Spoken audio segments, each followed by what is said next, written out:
Venons-en à la visite de la ministre des Outre-mer en déplacement à Mayotte pour 3 jours. Hier, elle a annoncé 53 engagements regroupant près de 125 actions pour développer le territoire, pour améliorer la vie quotidienne à Mayotte. Avec nous sur ce plateau, Ms. Baudine Bakar, bonsoir. Bonsoir, Siti. Et justement, quelles sont donc ces mesures?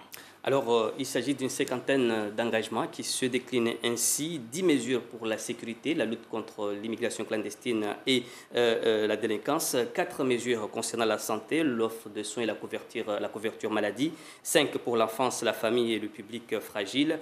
5 mesures axées sur l'éducation et la formation, mais aussi 5 mesures également pour le logement, l'aménagement urbain, la lutte contre l'habitat illégal. 8 mesures qui portent sur le développement d'infrastructures. 6 points dédiés au soutien aux entreprises et à l'économie. Et enfin, 6 axes pour l'avenir du territoire et des collectivités et la façon dont l'État entend les accompagner. Donc là, c'est donc un plan qui concerne tous les domaines. Certaines de ces mesures ont déjà été plus ou moins déjà annoncées au mois d'avril dernier.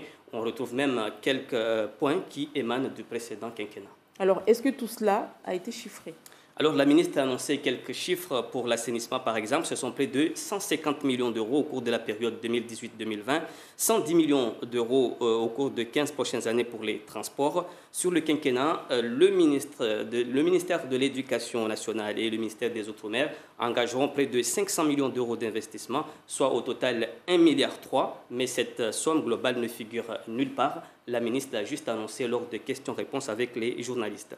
Et donc, on l'a vu dès hier pour l'intersyndicale et le collectif, ainsi que l'opposition LR. Le compte n'y est pas, d'autant plus qu'ils estiment que les 2 gros projets qui vont propulser le développement de Mayotte, à savoir le port de Longoni et l'aéroport de Pamandzi, à part des mesures annoncées d'études qui arriveront d'ici dans 3 mois, ces 2 projets restent très très flous.